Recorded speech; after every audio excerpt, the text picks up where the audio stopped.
There is a place that is spoken about only in whispers, a dark area that spawns the beginnings of urban legends, a place where anything can happen and usually does.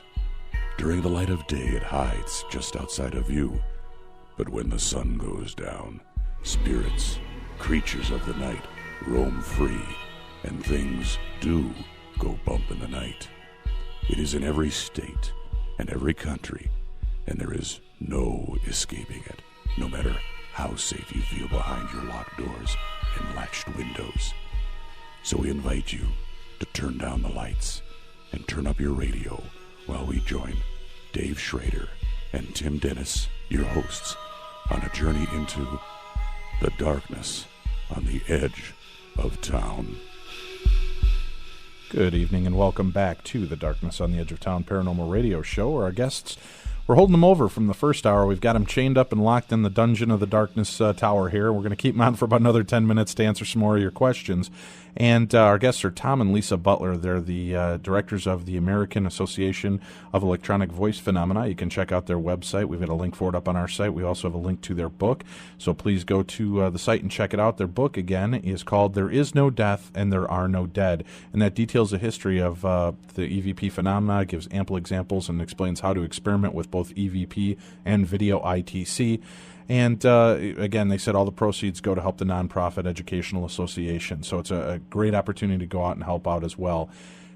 Before we went to break, as I mentioned, we were getting some questions from people on the board. And Douglas from our bulletin board wants to know, how come no one ever gets an EVP on a really decent recording device? It always seems to be like a real crummy little digital or audio tape recorder. First of all, again, we're really pretty sure that the voices are formed inside of the electronics, inside the recorder, and they're formed. Research has shown, especially our friends in Italy, that the voices are formed by opportunistically using the available sound. And so if you provide voice frequency sound, not white noise, but voice frequency sound, that's what the voices are formed out of. And an inexpensive little recorder produces a lot of that in terms of just artifacts of the recorder, where the really nice quality ones, high-quality digital recorders, you have to provide external sound in order to make voices. Or most people do. Yeah. Then there are people like our friends, the skull mediums, Diane and Alan Bennett in the UK, who did, they got all sorts of phenomenal types of phenomena during sittings, and they could probably, take the highest quality recorder and get EVP because they're fantastic mediums. Okay. In addition to being researchers. Well, that makes a good point. Now, let's kind of go through the do's and don'ts for people, if you can give us some of the best tips for people that are looking. And then do you accept, if people want to send you their EVPs, do you like to review those and check them out on your site as well? Unfortunately, we get so much correspondence. Just running the association and doing the news journal, we don't have time. We tried. We have some people that do try to help answer questions. If you are a member, and it's cheap, it's really cheap to be a member. It's $30 a year. One of the things that we provide is a members area where people are able to share, an EVP. There's a special area that says EVP, trying to understand what's being heard. And so members help members not only with tips and pointers, but also in listening to EVP. And that's really important. That helps you to learn. Yeah, in many respects, we're pretty much of a mom-and-pop operation here, so we really depend on the cooperation of members working with members. And we think that as a community like that, that also avoids us having a Butler says type of situation. Oh, sure. Now, let me ask, too, one other question we had, and then we'll get into the do's and don'ts. Do you ever get animal EVPs? Yes. This is funny. Each news journal takes its own, becomes an entity within itself. And I guess, 3 weeks ago, we were on the Maury Povich show, and he did a decent show on EVP, believe it or not. I mean, you wouldn't think if it wasn't paternity testing, he'd have anybody on. Huh. Well, maybe you could get the spirits to say who the real father of Shaniqua's baby is. Exactly. I mean, why didn't he think of that? I mean, exactly. Why couldn't we get paid doing EVP on stage there, right? But interestingly, we had two members that were supposed to go, and one of the members was getting not only EVP, but ITC pictures from the other member's son, who's now on the other side. He was a big cat trainer. He was a circus performer, and she's getting these pictures of big cats. So she got a picture of him. And so they were supposed to be on Maury, and then the girl that Margaret Downey, who does ITC, couldn't show up. But that was the start, okay? I'm going to do some of these, this is going to be an article in the newsletter, right? And then we have a gal that her cat died, and somebody else is taping the very distinctive meows. And then somebody from another country that's a member writes and says, "Am I crazy? We're getting messages that sound like a little boy, but it's from our dead dog." So, talk about... Once again, if you're the channel for these, if the experimenter's the part of the circuit, and it's using your vocabulary to form the voices, that's how you get English-speaking Germans, for instance, then likewise it makes sense that your dog-speaking dog would be able to use your vocabulary of images and words. So we don't know, but it's starting to look like that. Have you gotten any that come through that are like, roll right, yes, yeah, we got meows and barks here. Excellent. Get some, hey, Wilbur. Some dogs are still dogs. Yeah. All right, well, let's go through now. Give me some of the do's and don'ts, and then if we have a few more minutes, we'll try to answer some more of the questions here. But what are some of the key things to do if you really want to get the best examples of EVP? Okay, I don't know about the best examples, and just off the top of my head, I don't have a list in front of me, but just learning the hard way after 15 years. When you turn the recorder on, don't say anything for like 30 seconds. And that's because this is energy related, a lot of times your most clear and best EVP are going to be the minute you turn that thing on. And so we were constantly turning it on, going, "This is Tom and Lisa Butler," and we could hear something underneath it. And without fail, when we turn the recorder on and we wait a little bit and then we ask a question or announce ourselves and ask the first question, there's always an EVP. There's always one or two EVP the minute we turn it on. And also, this is communication. Think of it as that. And so when you get an EVP that you can't really make out, tell your communicators, and we usually suggest that you vocalize it in the air rather than thinking it.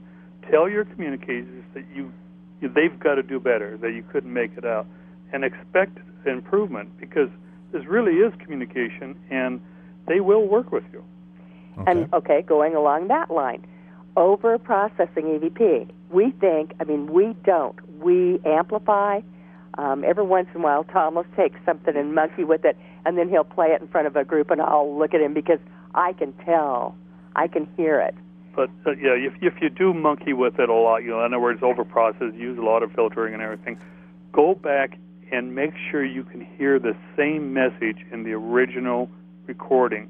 Because if you over-process, you can change the meaning of the message. Right. We've noticed that considerably, that people that scrub the hell out of them, and you get that real metallic, tinny, robotic voice. You can't even understand it. Right. They'll take a straight line waveform and turn it into a voice. And when you're doing that, you're actually more likely amplifying radio noise. Right. So, I think that's really important. And I think, we're hardened criminals here. This is not paranormal to us anymore. And so, but I remember and I understand that when you get those first voices, it's, people they can get obsessed, which you don't want to do either, because you're going to burn yourself out. But, don't, if you can't make it out, like 2 or 3 words of it, don't overdo it. Yeah, don't be willing to set it aside. Yeah, and say, okay, I'm going to keep at this, and I'll get a better one, and ask those communicating with you to give you better EVP. And we strongly suggest that if you're doing field recording or someplace where you can't control the noise, that it's 2 things. One of them is that you speak into the recorder and say where you are, so that you can keep a record of what you're doing. Also record your questions or your comments, but also try to record with a friend so that you have 2 recordings going. And a video camera and a recorder, digital recorder, is a really good combination, because the digital camera is usually a higher quality audio track. It'll pick up very faint sounds around the room, and it's not as prone to EVP. So you can actually eliminate false positives that way. Okay. And what are some of the don'ts? What should people avoid doing when they're trying to get EVPs? Don't just set it in the room and leave it. Yeah, a lot of people feel like, we read in a lot of places that people, set down the recorder somewhere and go away. Okay. Tests have been done that show that you get 50% more EVP if you communicate. Okay, if you were dead and trying to do EVP with somebody, would you want somebody to talk to you, or would you just want to go over to recorder and say, okay, I'm going to put my voice here? I'm a radio guy. I sit alone and talk to a microphone all the time, so that won't bother me. You would answer. My EVPs are going to be interesting. Good evening and welcome to the real darkness on the edge of town. Boo. So how about voice activated? We prefer, because we're lazy. Our time is really limited, and voice activated, a good one now, because for instance, we have an Olympus here that clips the first syllables, so I wouldn't use that. But our Panasonics are usually pretty good, and what it does is we've just learned to use that, and we can reduce a whole afternoon of recording out in the field down to about 20 minutes. One of the don'ts is don't record. There's a fellow that wrote a failure to replicate article in a science journal. He was a professor himself, and he recorded, and I think it was like 14 sessions. He recorded from like 60 hours of EVP and was complaining about not recording any real meaningful EVP. Well, when you have that much recording, you don't listen to it to the same detail. We'll take a 2-minute recording, and it'll take us a half hour to listen to it. Right. So when you record a lot, like set it down and not in voice activated, set it down and walk away, come back a half hour later, you're not going to listen to the detail. And also, if you're out in the field, don't set the recorder down and then, not know what's going on, not know what external sounds are happening, and then think you get EVP. People trying to do EVP with hysterical people running around in footsteps, etc., it's very hard, with a bunch of people doing just a fun time, right, to make sure you're getting EVP. A good way to do that is have that second recorder, record with a buddy. That way the spooks can't get you. Right, that's true. So record with a buddy, and then you can listen to both of the EVP, and if you're getting, your ghost hunter friend talking, you're going to know. And we can't stress enough that you've got to be willing to give up a recording. If you just go through the internet, searching for EVP, you're going to find hundreds and hundreds of examples that probably shouldn't be displayed to the public. It hurts all of us when you put a Class C example on the website. What we ask and what we try to teach our people is that, share amongst yourselves. But if you're going to present to the public, we just as soon you stick to B+ to Class A example. Right. Well, that's what I was going to ask. How many things that people post or believe they've got are more just a digital matrixing, our ears wanting to make sense of something, a whirring noise that we're hearing? There's a lot of that. We don't have any figures, but we know that there's enough out there that pareidolia, or whatever they call it. P. Diddy, the singer? Yeah. But whatever the skeptics are calling it these days, there's enough truth in that we all need to really start cleaning up our act a little bit. That's impossible. On our own board, it's a teaching tool, and you've got a ton of people, and you can't suppress everybody's ideas about things. No, that's right. But a lot of people post things, and you listen to it, and you don't hear anything. Yeah, exactly. On our board, we expect people to post everything because that's how they learn. They say, I think I've got something here. They'll post it, and everybody else will say, well, maybe not. So now it's back to the drawing board.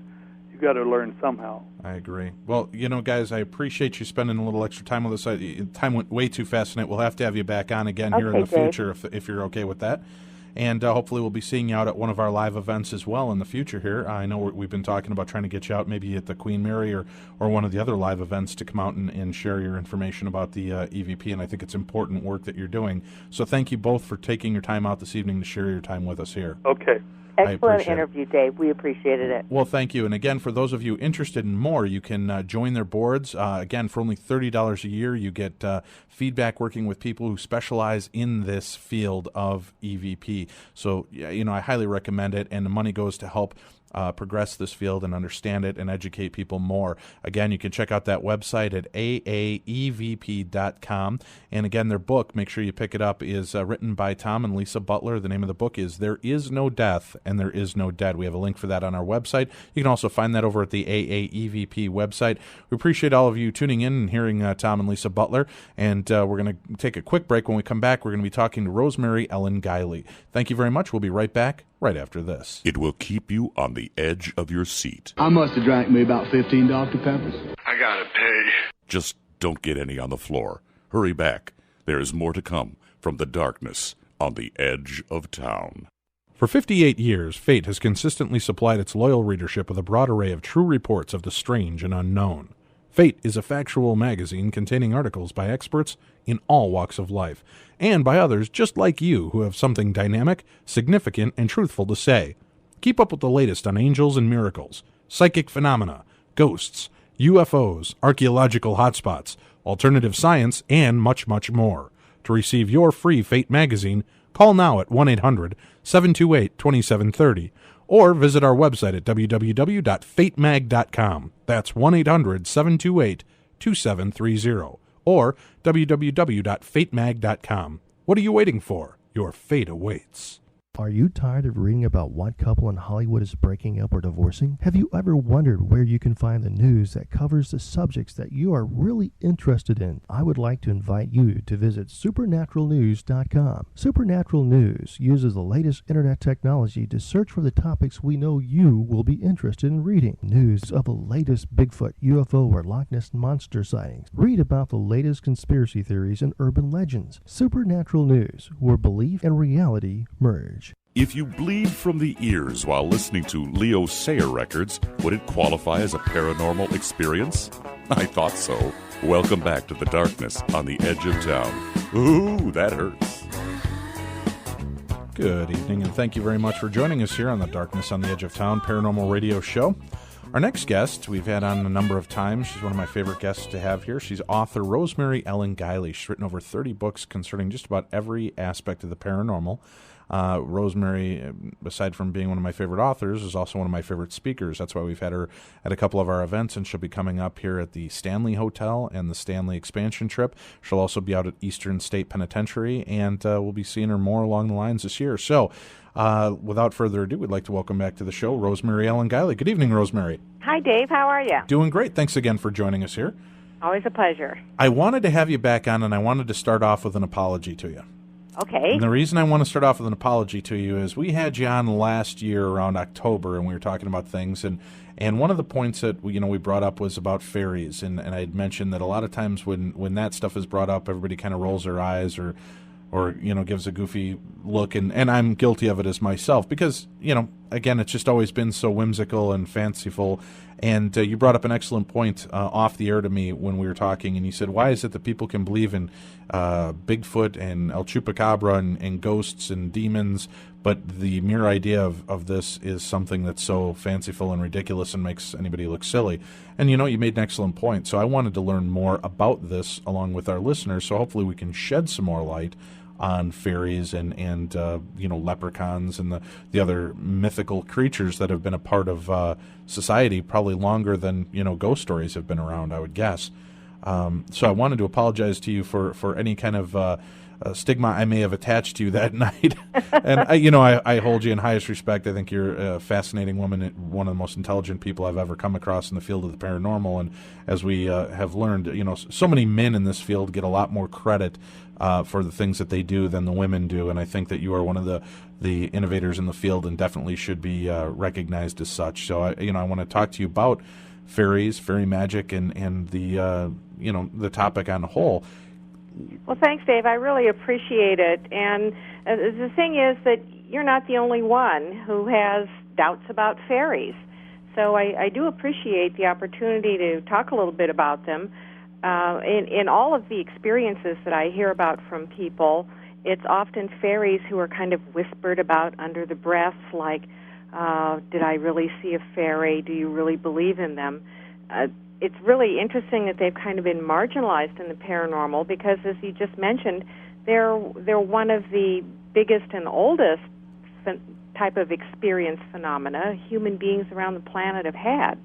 Well, let me ask you this now. Let's start off with a little bit of your history. Now, part of the reason that you're so interested in this is because you had experiences with fairies yourself, correct? Yes, when I was a kid, and I think a lot of children do when they're outside playing, or even when they see them in the house. There are a lot of household fairies. They're often described by children as playmates, invisible playmates. Fairies come in a lot of different guises, and I think when they appear to children, they take on a shape-shifted form that makes them look like other little kids. They're mysterious playmates who vanish suddenly, appear suddenly. They have magical powers. But then for a lot of children, the world is kind of a magical place. It's natural for children. And those were some of the experiences that I had when I was a kid. Now, did these friends or these creatures you saw, did they have the fluttery wings? Do they look like Hollywood fairies to us? No, in fact, we can thank the Victorians and Hollywood for giving us stereotypes about fairies that don't really apply to fairies in general. I think, yes, there probably are fairies that look like the little Tinkerbell, but by and large, fairies take on a lot of different guises, and when they appear to children, they often appear looking just like other little kids, just like them. There's something kind of different and magical about them, but they look like very interesting kids. How do we differentiate between an imaginary friend and a fairy? Well, an imaginary friend is going to appear suddenly and disappear suddenly. An imaginary friend will have magical powers like make things move by themselves, make things rise up in the air, that sort of thing. Right. Well, now we've heard so many times from experts in the field of the paranormal that a lot of times creatures, demonics, things like that, will take the guise of something very innocent to muck with our children, especially. Now, how do we know? How do we differentiate again from that, playing with the kids, and something that's helpful and friendly? Well, it is true that things can get kind of muddy sometimes, and yes, malevolent and demonic agencies can shape-shift in a deceitful kind of way, and fairies themselves have a lot of trickster ways about them. That's characteristic of their behavior as it's been documented in experiences on down through the ages. But I think when you've got a negative problem going on in the house, you're going to have other things, kind of a constellation of phenomena and certain symptoms that go along with that. For children who just go out and play in the backyard with their imaginary friends, or their imaginary friends are playing with them in their room, and no other negative things are happening, it's probably just that, an imaginary friend from the fairy realm.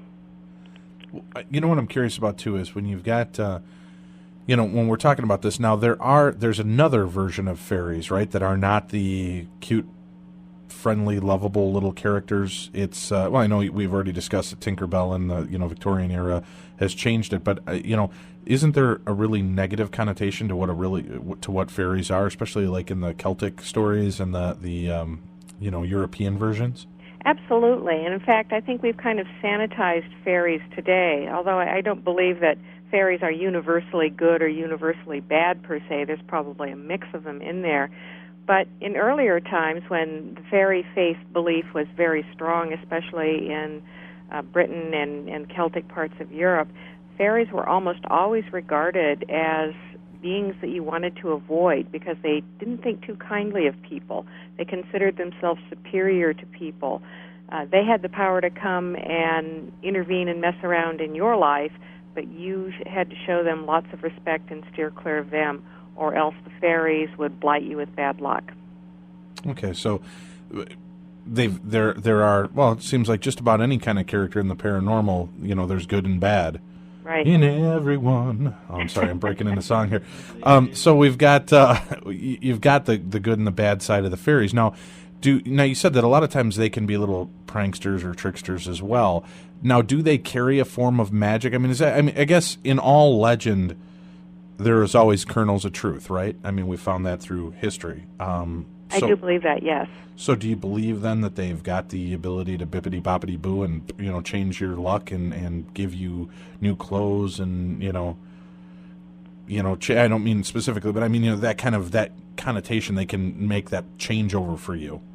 I think that, yes, for the most part, we would regard fairies as having certain magical powers. For one thing, they live in another worldly dimension. They are associated with the earth, and quite often their dwelling is described as being in the earth or down in, deep into the earth. But fairyland, once they cross that portal, fairyland becomes a place where rules of another dimension take over. Time is different. Food is enchanted. You can fall into these trance-like states.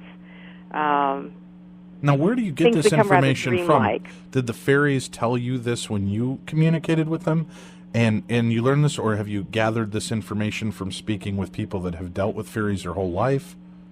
Actually, most of our modern experiences with fairies are quite different.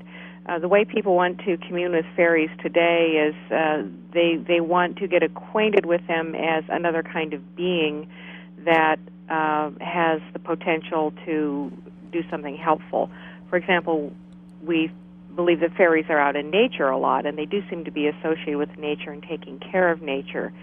So to commune with fairies as a way of connecting to the natural world so that you can make something grow better, for example, would be a lot of the ways that people would look to fairy lore today. But in earlier times, people had spontaneous experiences that just sort of happened to them. And some of these have been recorded. For example, there's the 13th century ballad of Thomas Rhymer, which is Scottish lore about a man who fell asleep in a certain place. Supposedly in fairy lore, if you fall asleep in the wrong place, that is a place where fairies like to frequent, they may come and kidnap you to their realm, and that's what happened to Thomas Rhymer. And another one was Robert Kirk. That was the 17th century, where he disappeared. He was a man who disappeared for 7 years, and when he came back from wherever he had been, he had clairvoyance. He possessed psychic abilities that people back then would have described as magical, and he said he'd been taken away by the fairies and had these gifts bestowed upon him. He spent 7 years in fairyland.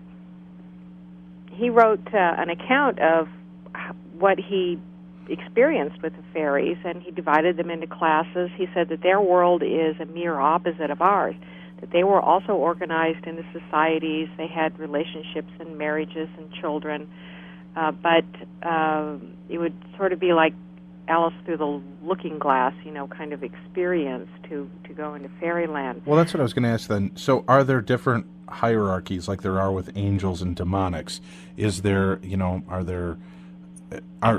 are there fairies? Are leprechauns considered part of the fairy world? Are brownies? What are the different little characters that we'd find that would be believed in this? And I guess maybe I shouldn't even say little. They may not be little Tinkerbell-style characters, right? They could be full-size humans. Oh, yeah, some of them get quite large, yes. In fact, one possible explanation for fairies is that they were at one time literally a race of diminutive human beings. I think that they're otherworldly entities.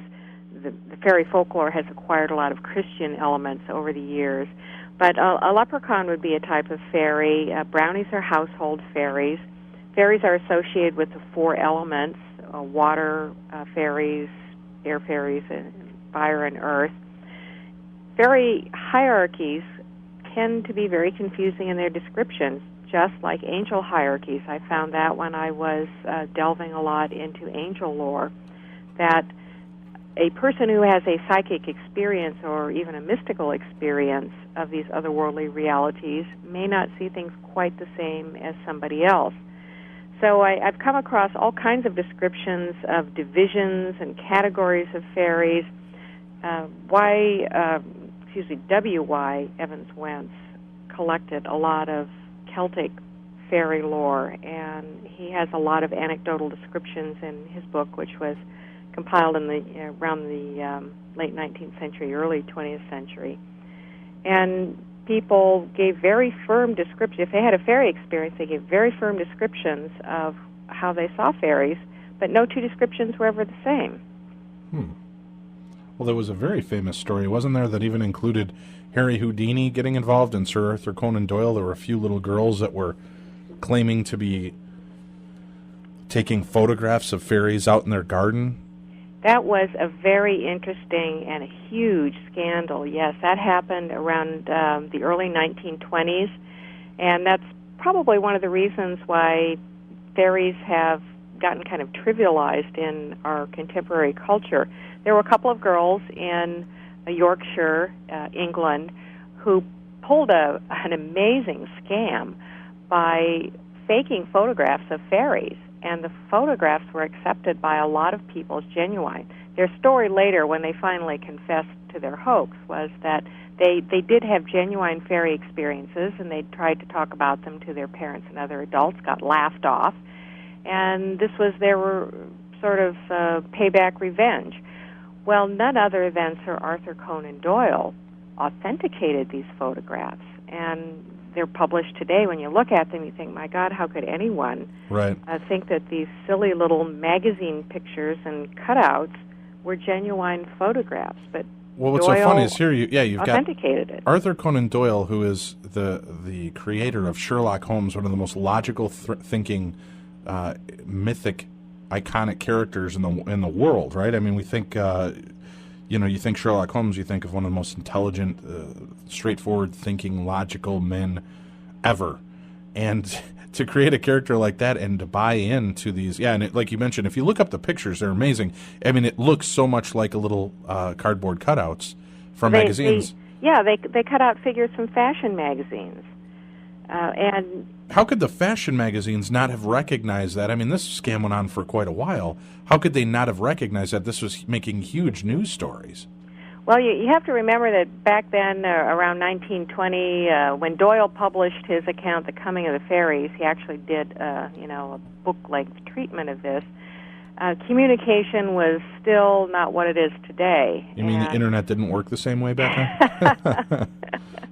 We didn't have TV, and even book publishing. It could take quite a while for a book to circulate around, but nonetheless, after Doyle authenticated these, he literally was a laughingstock on both sides of the Atlantic. It was quite a humiliating experience for him, and so it contributed to the idea that, well, fairies are fake. They don't really exist, and they're these little cutesy things with wings. That's largely a Victorian art invention. Right. The same way a lot of angels have gotten kind of trivialized as little cherubs, the little babies with the wings, when actually angels are a far different kind of energy. And aren't cherubs like really malevolent little creepy creatures or something like that? No. You're talking about the cute little pooty, the little babies with the wings? Goodness. Right, well, no, but I believe that, I thought that I had read that was also just, Victorian art that kind of, Renaissance art that made it that way, but actually cherubs were more creepy looking and more vicious than... Well, the cherubim, which is a category of angel, they're said to be the second highest ranking angel next to God. They are the guardians of knowledge and wisdom, and they are described as being very fierce. The higher up you go in the hierarchies of angels, i.e. the closer you get to God, the more non-corporeal and fiercer angels are, because they are guarding the mysteries of the mysteries. Okay.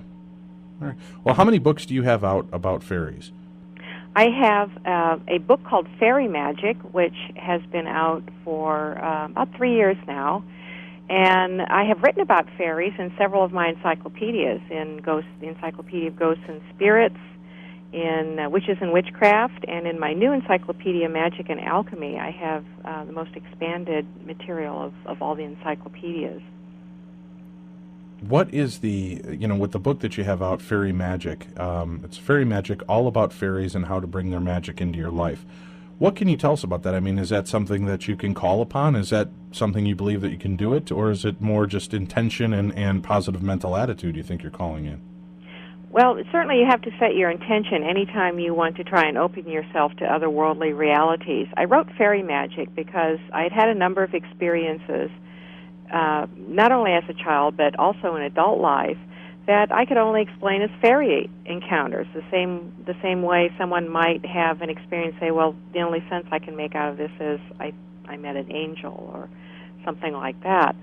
And I also found in talking to people that there's a very strong interest in fairies and a curiosity about them and a desire to have some sort of connection to this type of being, the same way people have been curious and desiring of connections to angels.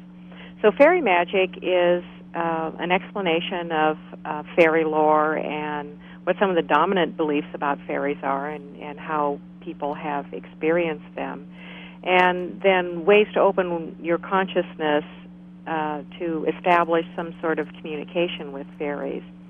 I had some experiences, for example, in England that were quite meaningful to me in that way. I think fairy lore is still very strong over there. It's less strong in this country because a lot of the fairy beliefs that were brought by immigrants never really got anchored very well in this country, and some of the indigenous lore from the Native Americans didn't get absorbed into the white culture. But out in woodland kinds of places, rural places, I had beings that presented themselves as fairies. For example, I was at the ruins of a Roman dream temple in England, and I was meditating there, and I became aware out of my peripheral vision, and then I shifted into more of the inner vision or the clairvoyant vision, and a being that looked literally like a little gnome came up out of tree roots, and it was like he just kind of wanted to check me out and make himself known. I think fairies are, for the most part, invisible, except when they want you to notice them. And it was just kind of a greeting, but that's exactly what he looked like. And he had a little red cap on, and I had an impression of what might be like kind of a flannel shirt. But he was like a little mini-man. Okay. And then he went back into the tree roots. Were they filming a Travelocity commercial at the time? You never know who you'll bump into while you're out on Travelocity. There's author Rosemary Ellen Guiley. Oh, if only I could turn that into a commercial. That's right. Oh, it wasn't a pointy hat, though. Oh, okay. But then I had another experience with the Lady of the Lake, which is almost kind of an archetype of fairies. And this was in a lake in Wales that's reputed to be a magical lake. It's associated with the legend of Merlin and also Right. the Lady of the Lake.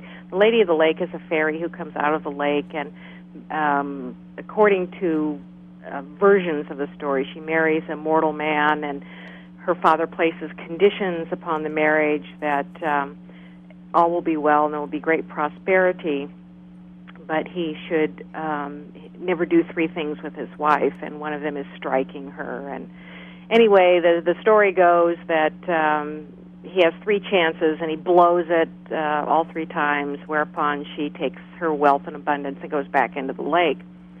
But the lake also is associated with healing properties and a lot of magical skill. And I did have an experience at this lake in Wales where a ferry boat came out of the mist there. I was with a friend of mine on a very misty, rainy day. A lot of the lake was shrouded in fog, and we sat down by each of us by ourselves to meditate. Both of us had the same experience. We figured at about the same time. Now, we were separated by quite a distance. Could it have been telepathy, something like that? It's kind of hard to rule out. That it was. We thought it was kind of unusual that we both had the same experience of hearing and seeing the boat of the Lady of the Lake coming out of the mist. And the experience was that just as the boat began to emerge and take form, it then vanished back into the mist. But we both distinctly heard the sounds of like a large wooden boat moving on water, and what would be the sound of like oars slapping the water. It's kind of a spooky experience. Wow, I would guess so. Boy, that's, but nonetheless interesting. So in your interactions with the fairies, though, have they spoken to you? Have they shared knowledge with you that you've never opened up? I mean, you don't have to give it to us tonight, but I mean, have they given you insight? I know that you've had a psychic bond in your life with your family and such. Did they open anything up for you on that? Did they explain any of that to you? Did they, fill us in a little bit about your feelings on that? I haven't gotten what I would call like discourses of information from fairies, although I do know people who feel they have. And I have had what I feel is inner planes communication. That is, they don't show up in what would be appearing to be a physical form and communicate like we do. But you get communication on the inner plane through impressions, mental impressions, and an inner voice and that sort of thing. In my previous residence, I became, when I started work on the fairy book, and quite often when I start a writing project that calls in things, and presences come to participate in the creation of the book. And while I was working on fairy magic, I became aware of a presence in my household that probably had been there. It was just a matter of me shifting my vision so that I could tune into it. And it was what I would call a nature kind of fairy. I felt that it seemed to be a he energy, and I felt that he was connected to the land and had come to live in the house part of the time because the house was built on the land. And he seemed to like a particular corner of the downstairs, which had a direct access out into the yard in the back. One day I had a visitor, somebody you know as well, Phyllis Guiley, the publisher of Fate magazine, came to stay at my house, and our guest room was actually downstairs on that level. And I sent her downstairs, and she came back upstairs. She said, "I'm not sleeping down here." She said, "You've got a troll down here, and I'm not sleeping here. He doesn't like me." And it's not that he was a negative presence. It's the way she described it. And then I had other visitors who didn't know anything about this being say the same thing to me, that he kind of bristled a bit, and he seemed to be very protective of his own space in the house, and he liked me, but he was very wary of strangers. And so Phyllis was not the only one who felt uncomfortable down there. Well, that's strange. We're going to take a quick break here. We'll be right back. You're listening to the Darkness on the Edge of Town Paranormal Radio Show. Our guest is Rosemary Ellen Guiley. We're talking about fairies and fairy magic and the reality of it. We'll be back with more right after this. Are UFOs real? Does Bigfoot exist? Was Emily Rose really possessed? Who is the next American Idol? She bangs! She bangs! Oh, baby, when she moves, she moves. Thank you. Thank you. We try to answer these questions and more each week on the Darkness on the Edge of Town. To use the words of Mary Thompson, there is no greater pain than the loss of a loved one. So many things you never thought you would have to do, and so many decisions you never thought you would have to face. Mary describes the painful journey of losing her husband to a chronic illness in her new book, With Angels Beside Me, a Caregiver's Story. With Angels Beside Me not only takes you through Mary's struggles, but also serves as a guide to caregivers everywhere that are looking to find peace, guidance, and hope in their own situations. With Angels Beside Me, a Caregiver's Story is available right now at Amazon.com. Just search for the title on Amazon or for Mary herself. With Angels Beside Me is only $9.95 and available to ship anywhere around the world. If you know someone who's losing a loved one, or if you yourself are facing some sort of loss of a family member, be sure to read Mary Thompson's With Angels Beside Me, a Caregiver's Story. Available right now on Amazon.com. Hi, this is Russ Clark. If you're a regular listener of Darkness Radio, by now you have certainly heard my radio commercial regarding my hypnosis products. Well, I'm here today to tell you that these products work. These products have worked for many, many people, including some listeners of Darkness Radio. I stand behind my product 100%. If you give it a try and you find it doesn't work for you, you can always return it to me for 100% of your money back. Plus, I'll pay to ship it back to me. That's how convinced I am this will work for you. In addition to that, you can contact me via email anytime with any questions that you may have. I promise this will work for you. So if you want to quit smoking, lose weight, become less stressed, manage some pain, or beat some insomnia, definitely check out my website at www.powerhypnosis.net or call 866-570-3544 and ask for me personally. If you read Taps Paramag every month, you'll be able to tell the difference between the absurd and the creepy. Taps Paramag takes you where few would ever go on purpose. From exclusive interviews with the cast of The Ghost Hunters to the latest trends in technology in the field of the paranormal. To join our journey, order at tapsparamag.com.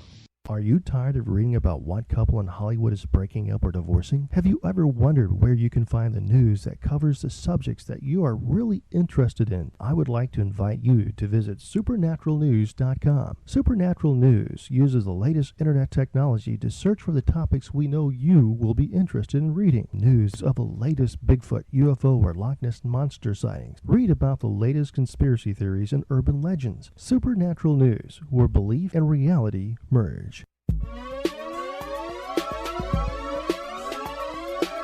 If it weren't for ghosts and aliens, these guys wouldn't be getting any action at all. Yeah, baby! I threw up in my mouth a little bit. Welcome back to The Darkness on the Edge of Town with Dave Schrader and Tim Dennis. Good evening and welcome back to the show.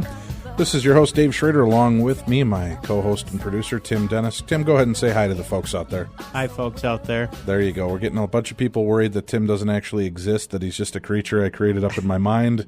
But now you know, you've heard his voice. We've both been seen in the same place at the same time, unlike Elvis and I. Can I ask Rosemary a question? No. Okay. If I do that, Tim, then you're going to start wanting billing on the T-shirts. Yeah, and everything. Yeah, go ahead. What question do you have for? I'll be good. I'll go back in my box. What question do you have for Rosemary? Underpants gnomes, real or fake? Underpants gnomes? Yeah, from South Park. Underpants gnomes. Yeah. I'm sorry. Good evening, everybody. Thank you for today. I confess I've never watched South Park. You'll have to check it out. You haven't missed much, Rosemary.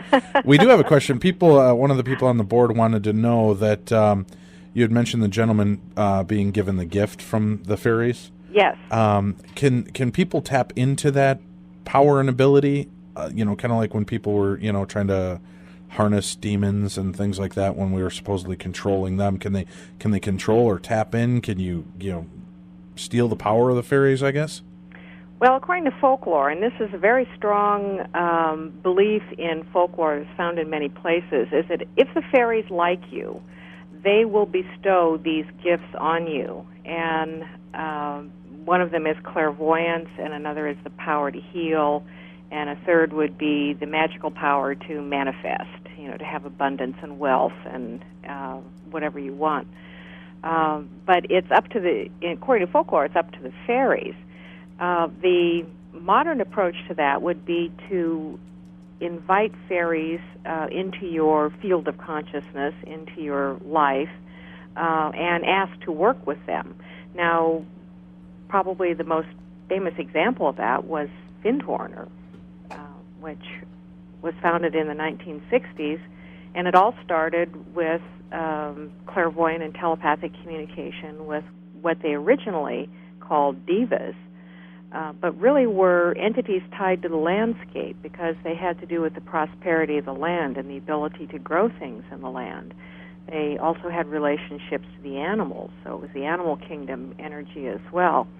And Peter and Eileen Caddy and Dorothy McLean were the principal founders of Findhorn. It started through meditation and a spontaneous communication with a being that Dorothy McLean could only call a diva because it was a brilliant, big, shining, radiant energy. She used a term out of Eastern mystical philosophy, the shining ones to describe this. Later, she really called them angels. Other people called them fairies. But it was the same kind of energy that was landscape, tied to the land and the prosperity of the land. They entered into a cooperative arrangement with these beings to make barren land prosper. And that became a model for other communities that have sprung up around the world since. We have one near Washington, D.C. called Paralandra. There's another one up in New Hampshire called Green Hope. And they operate on the same principle, that human beings can, through conscious intent, establish a harmonious and beneficial working relationship with the spirits of the land and the fairy presence in the land to grow things with healing properties, to make crops more abundant, and to enrich spiritual growth as well. Can I ask, I had a strange experience when we were just out at the Queen Mary event. And we were doing an investigation the one night for the people that won the charity auction to do a live private investigation with Jay Grant. We ended up going out with Jason Grant, Chris Fleming, and Patrick Burns down into the bowels of the Queen Mary ship.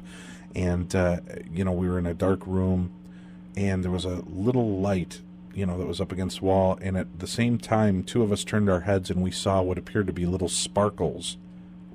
I don't even know how to explain it. It looked like something from Tinkerbell's wand. Bling! And you saw the sparks, and it wasn't like sparks coming from an electronic source. It was just like these mystical-looking sparkles. Now, would that be a form of fairies that we were seeing? Could it just be more... you've got to tap into all forms of the paranormal here. Maybe you can tell me more along what I was seeing there.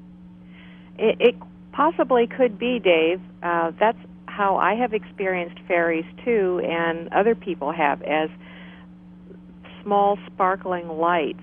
When I began to learn how to shift my consciousness and my inner vision into the fairy realm, some of the first ones that popped out at me were these little sparkly lights. And then I would also see balls of light that moved around in the woods, kind of silvery balls of light. Right. But I believe that there are fairies in machines as well, and I call them the machine divas. This is not a new concept. The idea that everything is animated with something or has some sort of governing spirit presence to it can be applied to, in the past it was applied to tools, and today the extension of that is our machinery. When we build machines, and that includes buildings and ships as well, we imbue those structures, those things, with part of our consciousness. And something from the spirit realm also comes to inhabit it as well. Well, wasn't that what they believed gremlins to be? That they yes, were they were like little fairy-like characters that would muck with technology, right? Yeah, with airplanes and such. Yeah, in World War II. Yes, the stories of gremlins were quite widespread. And we're not talking the Richard Donner movie from the 80s, furry little cute things that ran around. Gremlins, they believed, were real characters, probably more closely related to like the creature from that Twilight Zone episode, right? That was out on the wing of the plane mucking with it. Yeah, that would be a modern version of that. Yes, kind of a very unpleasant-looking character. And that certainly fits in with the trickster element of fairies. There are entire classes of fairies described in folklore who like nothing better than to mess around with people, lead travelers astray, bewitch all their animals, cause them to have bad luck, ruin their relationships, kidnap their children, and all because they don't particularly like people. And that's one reason why traditionally people have wanted to steer clear of fairies. You said good things about them. You called them the good folk and the gentry, and if you talked about them, you always added a blessing so that they didn't come back on you with some kind of nastiness. Okay. How can people open themselves up to experience these things now, Rosemary? Do you think that fairies and fairy magic is as prevalent today as it was, 20, 30, 40, 50, 60, 100, 200 years ago when it was talked about more openly? I think that there are a lot of people very interested in pursuing fairy magic and communing with the fairies. There are magical paths devoted to the fairy realm. There's even a path of Wicca called Fairy Wicca. It's possible to open up to the fairy realm by using meditational techniques like you would use in prayer, contemplation, in attempting to commune with the angelic realm. A good thing to do is to start out by picking a spot out in nature, because fairies are associated with the land. They're a class of being that exists between human beings and the angelic realm. I don't think they're a subset of angels. I think they're somewhere in between, and they're very much tied to the natural world.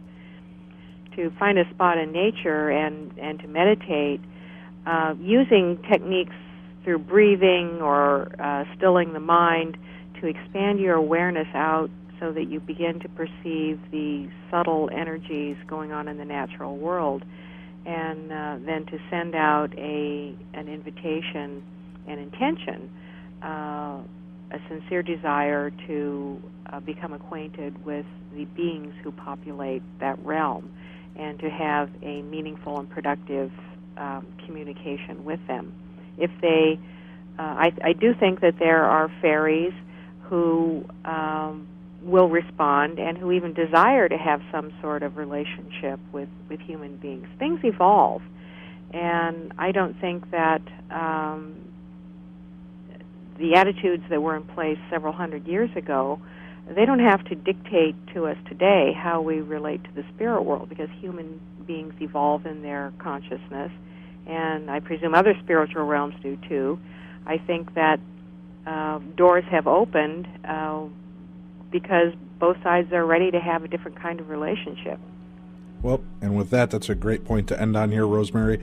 Time again flew by a little too quick for us tonight, but thanks for coming back and talking to us about this form, and I hope you feel a bit better getting the open platform for it as well.